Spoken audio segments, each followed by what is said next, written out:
누구든지 인생에는 갈림길을 만날 때가 있게 되죠. 그 갈림길, 두 개의 길에서 무엇을 선택하느냐, 또 어떻게 우리가 반응하느냐, 여기에 따라서 이 삶에서 우리는 많은 차이와 결과, 또 많은 변화를 경험하게 됩니다. 한 알코올 중독자가 있었습니다. 알코올 중독자였던 이 남자에게는 이 두 아들이 있었는데요. 이들은 나이가 들어가면서 이 파산한 집을 떠나 각자 다른 길로 떠나게 됩니다. 몇 년 지난 후에 알코올 중독자의 가정, 알코올 중독자가 한 가정의 자녀들에게 어떤 영향을 미치는가에 대해서 살펴보기 위해서 이 분석하고 있던 한 심리학자가 그의 연구조사에서 이 두 청년을 인터뷰하게 되었습니다. 그런데 놀라운 반전이 하나 일어났는데요. 한 청년은 깨끗하고 빈틈없는 금주가로 행복하게 살고 있었지만 다른 한 청년은 그의 아버지와 마찬가지로 희망 없는 알코올 중독자로 살고 있었습니다. 심리학자는 이들에게 어떻게 그렇게 변하였습니까? 라고 물었습니다. 그래서 이제 왜 서로 다른 결과를 가져왔느냐라는 질문을 던진 것이겠죠. 그러자 이 놀랍게도요, 이 두 청년의 이 대답이 아주 놀라우는데, 이 두 청년은 바로 같은 이야기를 하고 있었습니다. 뭐라 그랬냐면, 당신이 내 아버지와 같은 이미지의 아버지를 가졌다면 어떻게 되었으리라고 생각합니까? 라고 이렇게 질문을 던졌다는 겁니다. 그러니까 이 두 사람 다 똑같은 질문을 던지면서 한 사람은 자신을 원망하며 살았고 한 사람은 그것을 극복하며 살았다라는 아주 중요한 우리에게 도전적인 메시지가 있죠. 이처럼 삶의 차이를 가져다 주는 것은 인생에 어떤 사건이 일어났느냐, 이게 중요한 것이 아니라 각자 그 환경에 대해서 내가 어떻게 반응했느냐, 어떻게 내가 그것을 받아들였느냐, 여기에서 가장 중요한 핵심적인 이 결과들이 나타나게 되는 겁니다. 저도 이 청소년 연구를 잠시 할 때 그런 연구 결과를 좀 본 적이 있는데요. 보통 많은 경우에 저와 여러분들이 생각하기에는 이 부부가 혹시라도 이혼을 한다거나 가정에 어떤 어려운 문제가 생겼다거나 이 가정이 깨졌을 때 이 청소년들이 탈선할 것이다 라는 그런 추측들을 많이 하게 되죠. 가정의 불화 때문에 탈선이 많이 일어난다, 이렇게 판단을 하지만 너무 놀라운 것은 한 통계에 따르면 오히려 이 탈선했던 청소년들의 그 가정을 조사해 보니까 정상적인 가정, 그러니까 소위 말하는 정상적인 가정에서 자란 청소년들의 비율이 더 많았다라는 그런 결과를 본 적이 있습니다. 물론 연구의 내용이나 좀 중점은 달랐지만 이 중요한 것은 바로 그것이었어요. 왜 그런 일들이 생겼고 왜 그런 어떤 문제들이 생겼느냐, 또 그렇게 여러 가지 결과들이 나타나느냐, 그 요인들을 살펴보니까요, 그 요인이 어떤 요인이었냐면 그 청소년들에게 어떤 롤모델이 있으면 그 일들을 극복할 수 있는 중요한 그런 근거와 조건이 되더라고요. 그러니까 또 가정에 어려움이 생긴 거는 확실히 자녀들에게, 또 다음 세대에게 큰 문제거리죠. 힘들죠. 어렵죠. 그러나 그들에게 어떤 자신의 인생을 제시해 줄 수 있는 기준점, 그러니까 기준을 제시해 줄 사람이 있으면 그들이 다른 결과를 만들어냈고 탈선에서 벗어날 수 있는 아주 중요한 근거가 될 수 있었다라는 그런 연구 결과를 본 적이 있습니다. 그러니까 이러면서 볼 때 우리에게 주어진 사명이 하나 있다면요, 그 사명은 이 다음 세대에 내가 롤모델이 되는 것입니다. 그래서 내가 기준점이 되는 거죠. 야, 내가 저렇게 살면 되겠구나, 저 기준점이 되는 것. 우리의 목표는요, 이 하나님이 왜 우리에게 생명을 연장시켜 주시고 우리에게 세대를 살게 하시냐, 그러니까 보면 지금도 여러 세대가 여기 다 모여 있잖아요. 그러니까 왜 이렇게 세대들을 하나님이 한 교회에 묶어 주셨느냐 생각해 보면 바로 우리들에게 주신 사명이 있는 거예요. 어떤 사명이냐면 너희들이 롤모델이 되고 기준점이 되어라 라는 것을 얘기해주고 있는 거죠.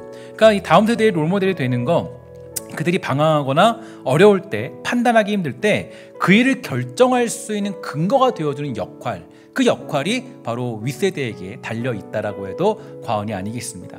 11절 말씀을 보면요, 이렇게 얘기하죠.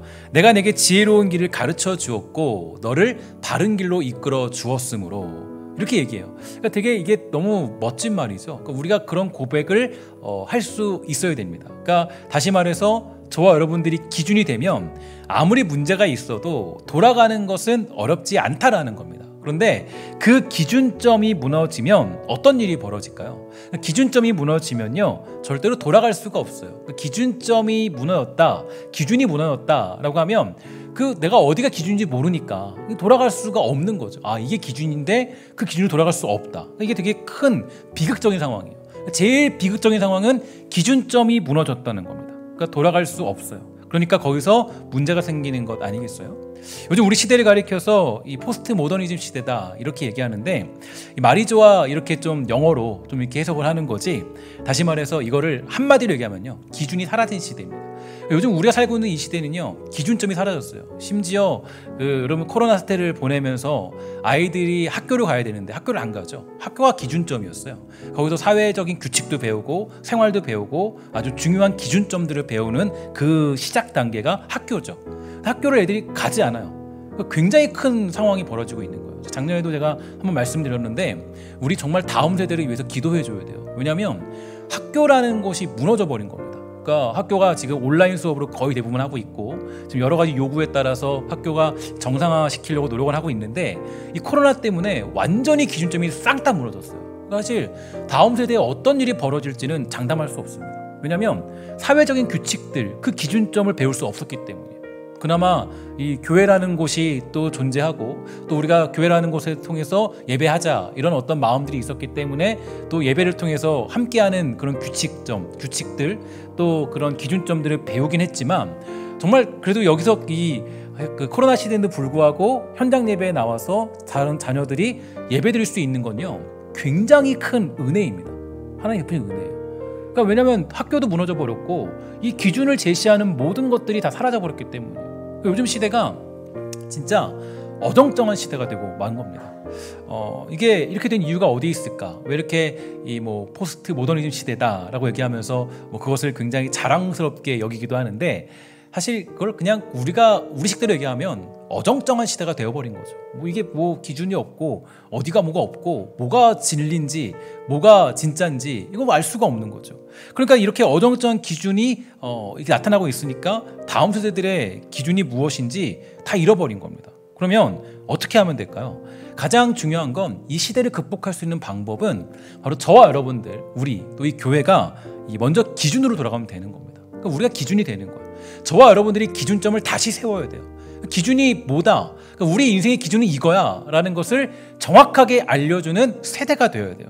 지난주에 배웠던 말씀 여러분 기억하시나요? 잠언서 1장 7절이죠. 이게 기준이에요. 우리 한번 다 같이 읽도록 하겠습니다. 시작. 여호와를 경외하는 것이 지식의 근본이거늘 미련한 자는 지혜와 훈계를 멸시하느니라. 아멘. 우리 그리스도인들, 그러니까 우리 예수 믿는 사람들, 교회가 외치는 기준은 이거예요. 여호와를 경외하는 게 지식의 근본이다. 이건 우리를 통해서 이게 기준점이 딱 나타나는 겁니다. 그러니까 말로만 선포됐던 그 기준이 우리를 통해서, 여러분들을 통하여서, 그러니까 저와 여러분들을 통하여서 이 기준점이 딱 세워지는 거예요. 그러니까 여러분, 되게 우리가 롤모델이 되는 것은 굉장히 중요한 그런 모습이죠. 여호와를 경외하는 것, 그 모든 것이 지식의 근본이다. 이거를 우리가 삶으로 기준점을 딱딱딱 찍어주면 다음 세대들이 그 기준점을 보고 아무리 타락한 시대가 온다 할지라도 다시 돌아갈 수 있게 되는 거예요. 근데 만약에 우리가 어정쩡한 자세를 취하고 기준이 어떤 건지 알려주지 못하고 기준점을 제시하지 못하면 우린 그렇게 돌아가기가 굉장히 어려워지는 겁니다. 여호와를 경외하는 것, 그게 모든 지식의 근본이죠. 이것이 우리 기준이 되는 거예요. 그래서 이 타락했던 이스라엘 백성들을 향하여서 호세아 선지자는 이렇게 말해줬습니다. 호세아 6장 1절인데, 오라 우리가 여호와께로 돌아가자. 여호와께서 우리를 찢으셨으나 도로 낮게 하실 것이요 우리를 치셨으나 싸매어 주실 것이다. 이렇게 선포하죠. 여호와께 돌아가야 되는 이유는 여호와 하나님을 섬기는 것, 그것이 우리의 유일한 기준이 되기 때문입니다. 우리가 그렇게 기준으로 돌아가려 하면 하나님은 우리를 낮게 하시고 싸매어 주시는 하나님이다 라고 선포하고 있죠. 여러분들과 제가 잘 알고 있는 이 종교개혁은 우리 장로교에서 또 우리 그 신자들에게 굉장히 중요한 기준이죠. 그러니까 이 종교개혁이 왜 일어났냐? 종교개혁의 가장 큰 슬로건은 어떤 거죠? 성경으로 돌아가자, 이거죠. 기준을 제시한 거잖아요. 기준으로 돌아가자, 성경으로 돌아가자, 이거 아니겠습니까? 그게 종교개혁을 일으켰고 바른 신앙의 기폭제가 된 겁니다. 우리도 마찬가지예요. 세상에 이런저런 이야기들을 보면요, 교회를 향한 손가락질은 끝이 없어요. 이래도 욕을 하고 저래도 욕을 하고, 세상은 우리를 향하여서 좋은 평가를 내린 적이 거의 없는 것 같아요. 제가 여기를 좀 분석해봤습니다. 왜 그렇게 우리를 손가락질 하느냐? 여기에는 두 가지 이유가 있다라고 생각해요. 제가 지난주에 말씀을 연구하면서 그런 생각이 들었는데, 첫 번째로는 뭐 여러분들이 다 인정하고 다 알고 있는 것처럼 한국교회가 타락한 부분이 있겠죠. 이것은 어떤 면에서 볼 때는 부인할 수 없는 일입니다. 모두가 잘 아는 것처럼 한국교회의 문제는 하루 이틀의 문제는 아니죠. 최근 이런저런 기사를 찾아보다 보니까요, 근데 깜짝 놀랄 일을 제가 보게 되었는데 좀 놀랐어요. 왜 놀랐냐면 약 10년 전쯤에 있었던 기사를 제가 보게 됐는데 그때 나왔던 통계인데, 그래도 그때는 기독교가 어느 정도 조금 더 지금보다는 조금 더 좀 나을 때라고 해도 과언이 아니에요. 그럼에도 불구하고 한국교회를 향한 그 인식이요, 약 50% 정도 좋지 않다라는 평가를 가지고 있습니다. 제가 요즘에 나타난 한국교회에 대한 인식을 보니까요, 비슷해요. 별로 다르지 않아요. 10년 전이나 코로나를 지난 후에나 여전히 그 퍼센테이지는 거의 똑같더라고요. 그러니까 뭐 지금 보니까 지금 제가 봤을 때는 뭐 그 50 몇 프로 이렇게 본 적이 있고 40 몇 프로 본 적이 있고 인식이 별로 좋지 않아요. 그러니까 그런 평가를 가지고 있다는 조사를 보게 됐어요. 그래서 많은 사람들이 뭐 교회는 썩었다, 타락했다, 문제 있다, 이런 식으로 교회를 매도하고 있었습니다. 저도 뭐 시간을 좀 돌아보면 기억나는 것이 있는데, 이 대학교 때 신학교를 다니면서도 문제 있는 교회들을 향하여서 뭐 그때 비판하고 뭐 정말 소망이 없는 것처럼, 야 이제 소망이 없겠구나, 이런 생각을 하면서 마음을 품었던 적도 있어요. 아마도 그런 현상들은요, 이전이나 지금이나 똑같은 것 같아요. 그러니까 10년 전이나 20년 전이나 그때도 여전히 한국교회에 대한 인식은 여전히 좋지 않아요. 이유가 있겠죠. 제가 공공을 생각했어요. 아니 왜 분명히 일은 사건과 환경과 상황은 여전히 계속 다르고 지금 모든 게 다른데 왜 인식은 여전히 50% 정도를 가지고 있느냐, 좋지 않은 인식을. 고민을 해봤어요. 고민해봐서 하나님께 기도하고 또 생각해 보니까 이유가 있더라고요. 여러분, 세상이 기독교를 향하여서 좋지 않은 감정을 가지고 있는 두 번째 이유가 있어요. 문제 뭐냐면 바로 교회만이 기준을 제시하기 때문이에요. 그러니까 교회만이 인간의 기준, 세상의 기준을 제시하기 때문이에요. 이게 듣기 싫은 거죠. 그러니까 인간의 기준은 뭐예요? 여러분 너무 잘 아는 것처럼 인간의 기준은요, 여호와 하나님께 돌아가는 겁니다. 이게 우리의 기준이에요. 그러니까 세상의 기준은 바로 여호와 하나님께 돌아가자, 이게 우리가 외치는 가장 중요한 기준이에요. 하나님의 말씀으로 돌아가는 것, 여호와 하나님께 돌아가는 것, 바로 교회만이, 우리들만이 인간으로서의 가장 중요한 기준점을 제시합니다. 그러니까 교회가 마음에 들지 않고 기분이 좋지 않은 거예요. 그럼 이게 좀 이렇게 매칭이 안 될 수 있는데, 이걸 이렇게 예를 들면 좀 편할 것 같아요. 여러분, 그 학생은요, 공부하는 게 기준이죠. 학생은 공부하기 위해서 학생의 자세를 갖고 있잖아요. 공부하는 게 기준이에요. 아침 일찍 일어나서 학교 갈 준비를 하는 것, 그게 기본입니다. 그런데 엄마가 자녀에게요, 얘기해요. 야, 공부해라. 야, 오늘 공부 숙제 다 했니? 공부해. 그렇게 이야기하면 이 자녀가 아, 옳았구나 하고 공부해야지라고 외치는 자녀들 별로 없죠. 자녀 뭐라 그래요? 아, 엄마는 또 공부하라 그래. 사실 이게 기준이거든요. 공부하는 게 기준이에요. 기준을 말해도 그 말이 그렇게 듣기 싫어요. 그러면 그때 온갖 핑계를 다 댑니다. 왜 엄마는 나에게 그렇게 말하냐? 뭐 엄마 나에게 악감정 있냐? 정말 내 엄마 맞냐? 막 질문하죠. 온갖 핑계를 다 대죠. 하지만 학생이 공부하는 것은 무엇보다 기본입니다. 기준이에요. 기준. 이거는 우리가 뭐라고 하지 않아도 그건 기준이에요. 기준. 뭐 듣기 싫든 듣기 좋든 엄마가 그 자녀에게 공부해라, 이거는 기준, 이거는 뭐 변할 수 없는 기준이죠. 그리고 아침에 일찍 일어나서 자녀가 학교 갈 준비하는 거, 학교에 가는 거, 기준이에요? 아니에요? 기준점이잖아요. 학교 가는 거 기준이잖아요. 그거는 당연한 기본이에요. 근데 여러분, 우리 다 경험하셨겠지만 아침에 자녀를 깨울 때 자녀가 고스란히 일어납니까? 아, 자녀가 야 누구야 부르면 예! 하고 벌떡 일어나요? 아니죠. 어때요? 전쟁통이 일어나죠. 막 야 일어나라, 제발 좀 일어나라, 야 좀 일어나.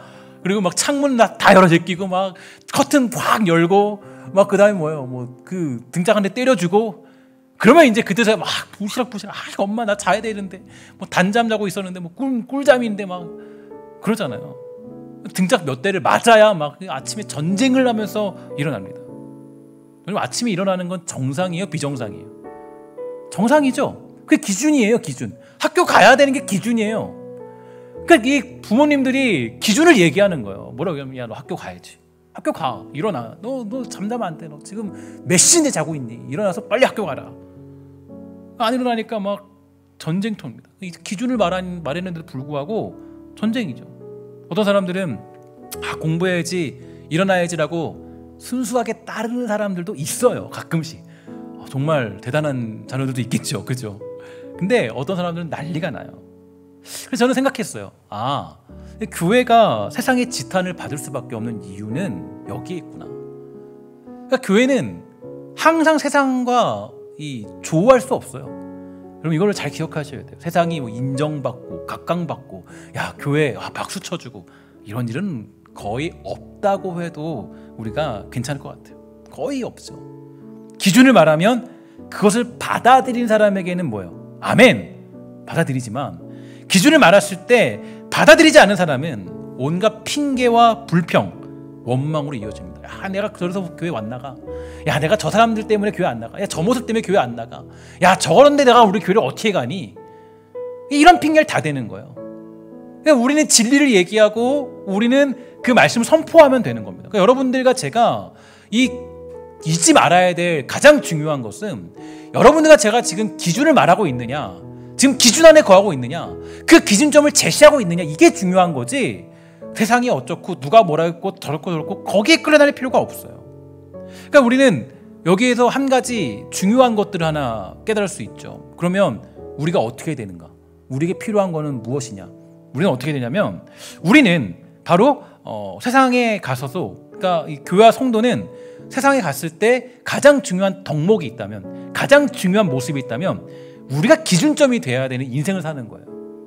내가 적어도 기준을 말했으면 기준에 대한 모습을 보여줘야 되는 거죠. 기준점. 내가 기준이야. 예수 믿는 사람은 이렇게 살아가는 거야. 예수 믿는 사람은 이런 모습으로 가는 거야. 하나님 믿는 백성들은 이런 모습이야. 이것을 기준을 제시해 주는 거예요. 그러니까 신앙의 기준, 그것이 저와 여러분들이 가져야 될 사명이 되는 겁니다.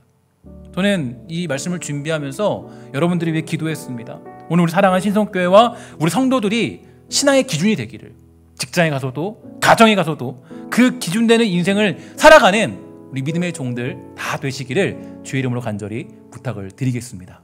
여러분, 그게 우리가 기도해야 될 가장 중요한 모습이에요. 회복의 메시지예요.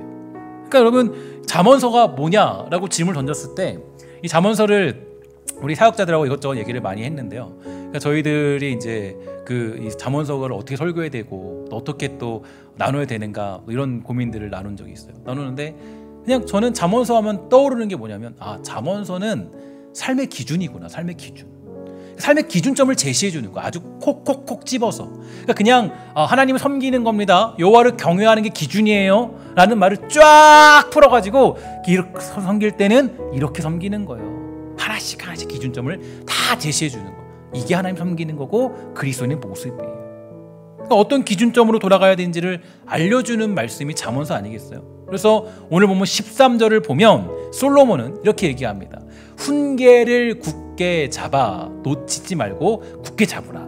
그것은 너의 생명이다 라고 얘기합니다. 이 기준이니까 생명이죠. 여러분, 건물을 지을 때 기준점이 무너지면 어떻게 돼요? 건물을 지을 때 기준점이 무너지면 다 폭삭 무너지는 거예요. 제일 중요한 게 기준점이잖아요.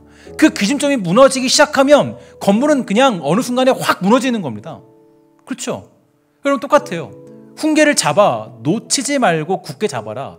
그 말씀, 하나님의 말씀이 기준이니까 그 말씀을 붙잡고 살아가면 그거는 너희들이 무너지지 않는 그런 맡은 아주 튼튼한 그런 가정처럼 된다. 그것은 너의 생명이다라고 말해주고 있죠. 다시 말해서 하나님의 말씀을 붙잡고 신앙생활을 시작했으면 이제 죽든지 살든지 그 말씀을 놓으면 안 된다라는 것을 가르쳐주고 있는 분명한 메시지가 오늘 선포되어지고 있습니다. 그리고 그렇게 하는 것이 삶다운 삶이고 생명을 누리는 삶이라고 우리에게 알려주고 있다는 거죠. 이 아브라함은 하나님께서 하란을 떠나라는 명령을 내리셨을 때 그 말씀을 그대로 쫓아갔습니다. 지금도 마찬가지지만 연고지가 없는 땅을 향하여 간다는 것은요, 이 당시에는 정말 무모하고 아무런 기약도 없이 없는 결단이에요. 그건 목숨을 걸지 않으면 불가능한 일이겠죠. 하지만 아브라함은 하나님의 말씀을 붙잡고 이 갈 바를 알지 못하는 그 길을 따라갔습니다. 그리고 결국 그의 인생은 어떻게 되었습니까? 아들 이삭을 바치라는 그 하나님의 명령에 순종하는 인생이 되어서 그 말씀에 목숨을 거는 인생, 그 인생이 되지 않았습니까? 그게 우리 믿음의 조상 아브라함의 모습이에요.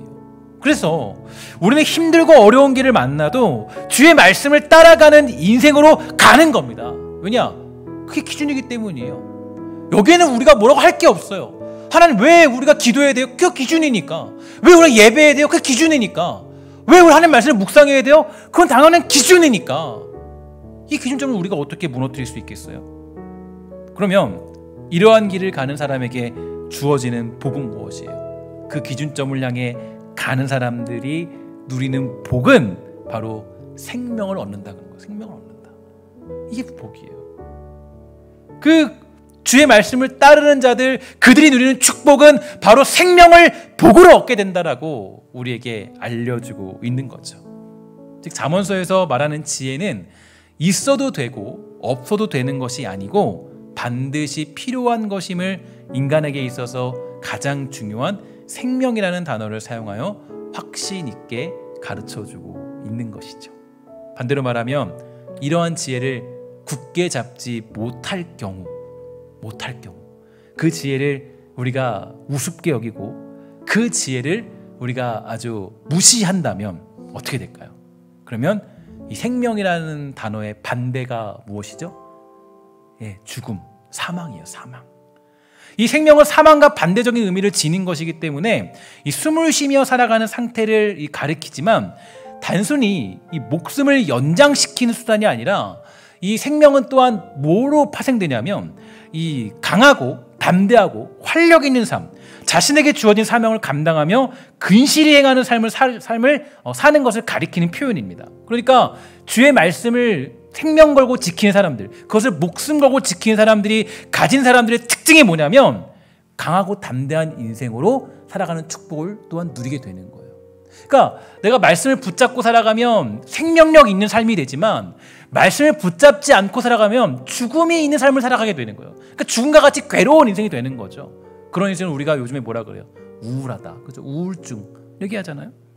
그러니까 이게 이 주의 말씀을 가진 자들의 특징이 있어요. 성경에서 보면요, 주의 말씀을 생명처럼 붙잡고 살아가는 사람들의 특징, 그 특징이 뭐냐면 강하고 담대한 인생들이에요.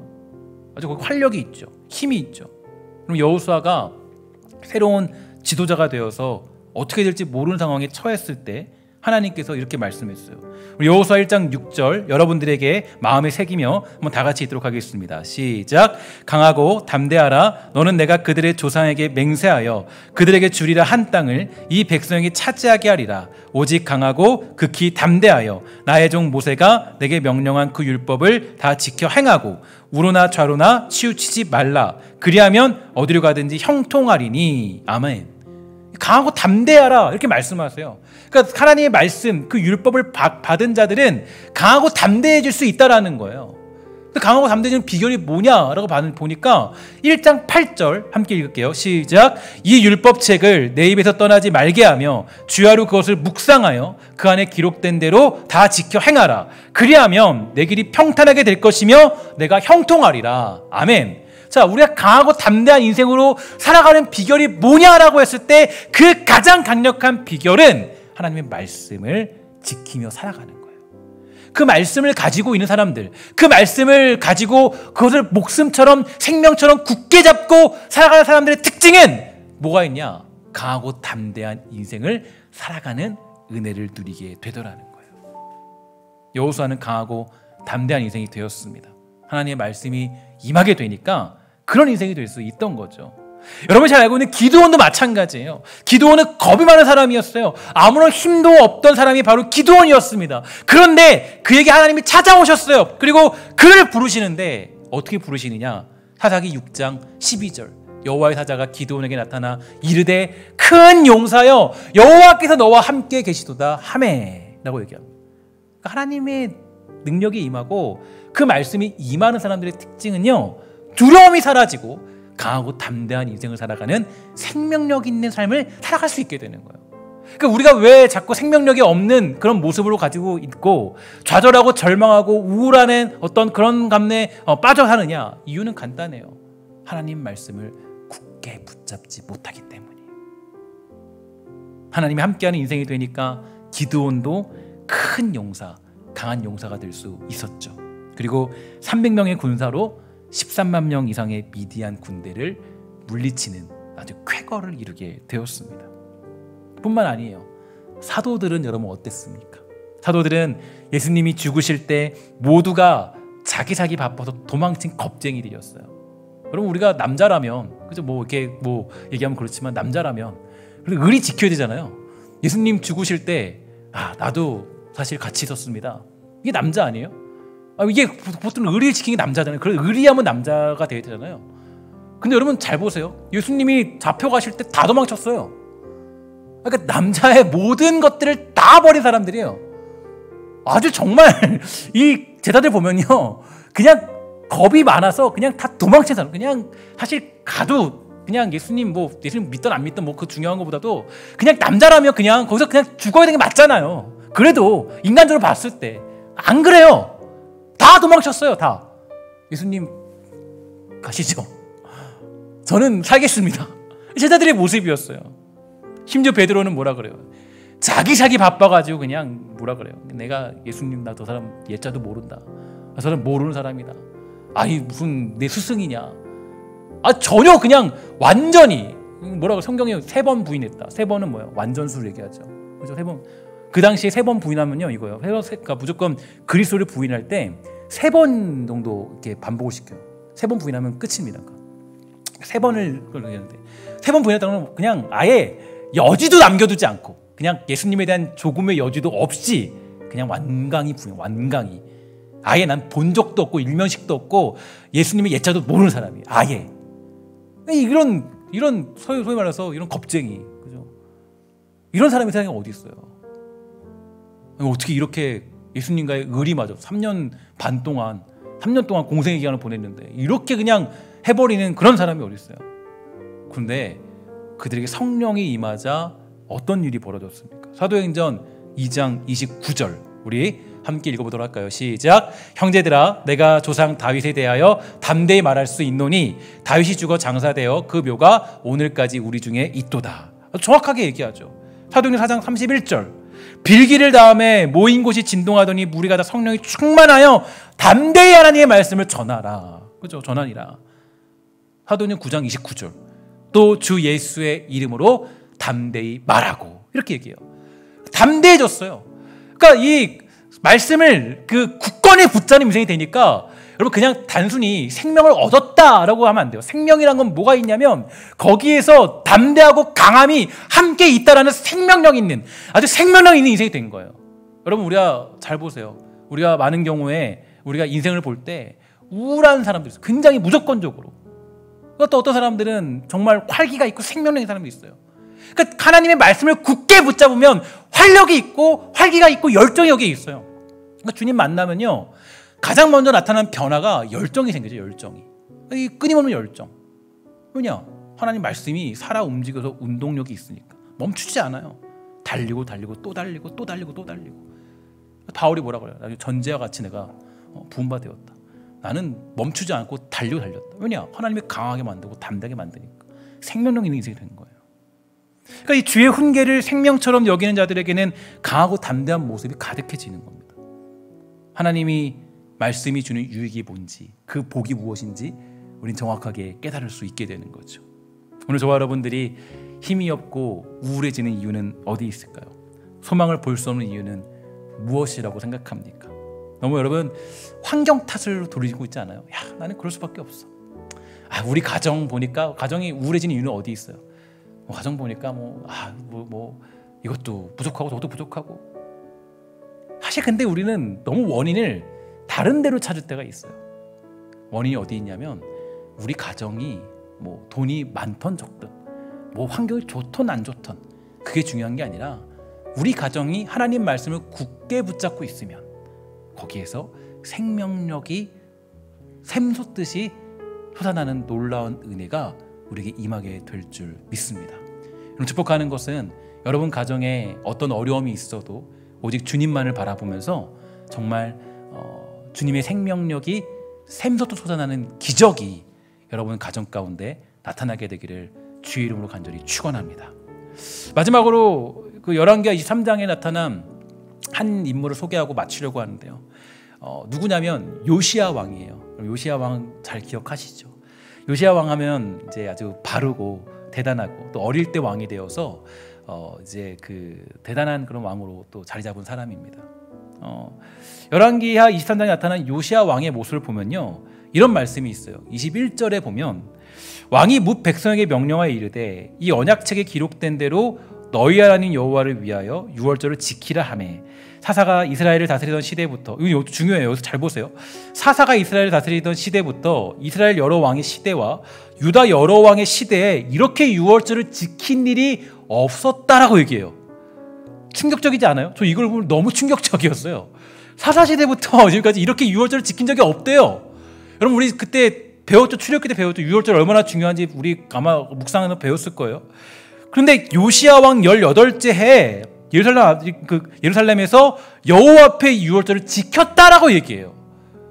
여러분, 이게 너무 중요한 메시지예요. 제가 왜 이 메시지를 마지막 결론으로 얘기하냐면, 요시야 왕이 했던 너무 중요한 일이 있어요. 유월절은 모든 이스라엘 백성들이 당연히 지켜야 될 기준적인 절기예요. 기준점이에요. 유월절을 시작으로 그들은 어떻게 된 거예요? 출애굽한 거예요. 유월절을 지키지 않게 되었다라고 얘기해요. 유월절은 이스라엘 백성의 시작을 알리는 중요한 절기이고 구원이 하나님께 있음을 고백하는 너무나도 중요한 절기예요. 근데 뭐라 그러냐면, 전 이 말씀을 다시 묵상하면서 너무 놀랐어요. 이스라엘 여러 왕의 시대와 유다 여러 왕의 시대에 이렇게 유월절을 지킨 일이 없었다라고 얘기해요. 이건 무슨 얘기예요? 그동안의 시대가 모든 기준점을 다 상실해버린 시대였다는 거예요. 근데 여러분, 요시야 왕이 한 일이 뭡니까? 요시야 왕이 한 일은 뭐냐면, 기준점이 다 사라졌는데 그 기준점을 잃어버린 시대에 기준점을 회복한 거죠. 기준이 이거야. 어떤 기준이냐?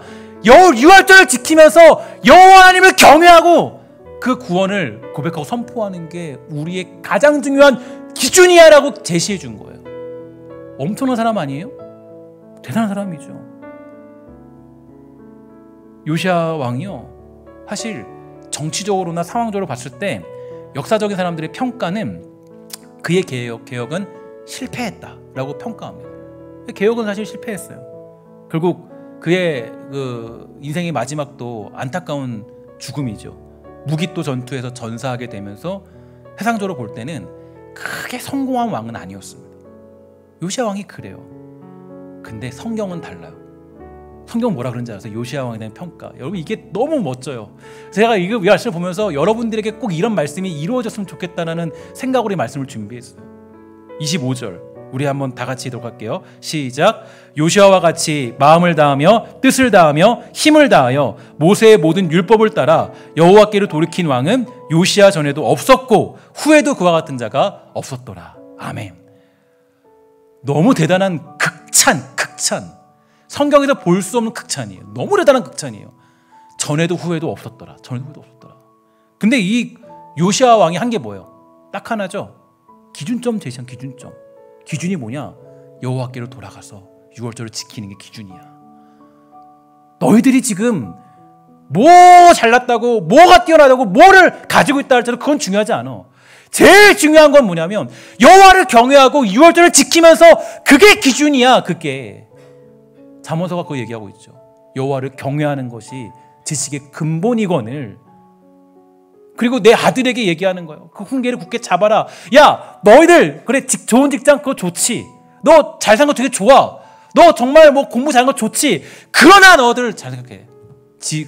너의 기준은 뭐냐면 바로 여호와 하나님을 섬기는 거야.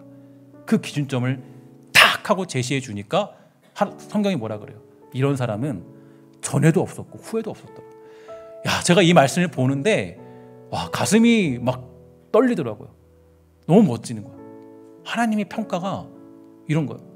다른 거 중요하지 않아요. 뭐 돈이 얼마 벌었느니, 뭐 너 내가 유산 줄게, 뭐 너 내가 얼마 매덕 줄 줄 아니?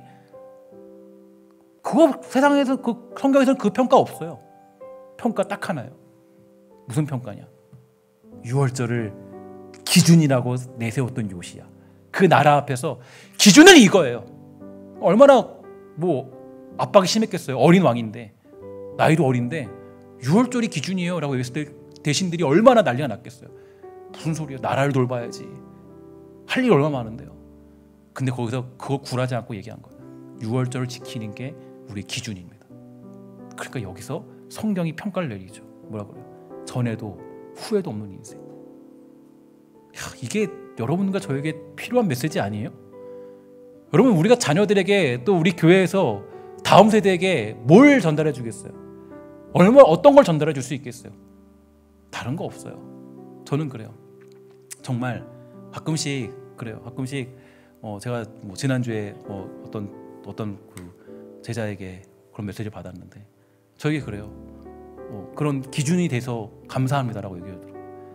사역의 기준이 되어줘서 감사합니다. 그래서 그 얘기를 하니까 너무 감사하더라고요.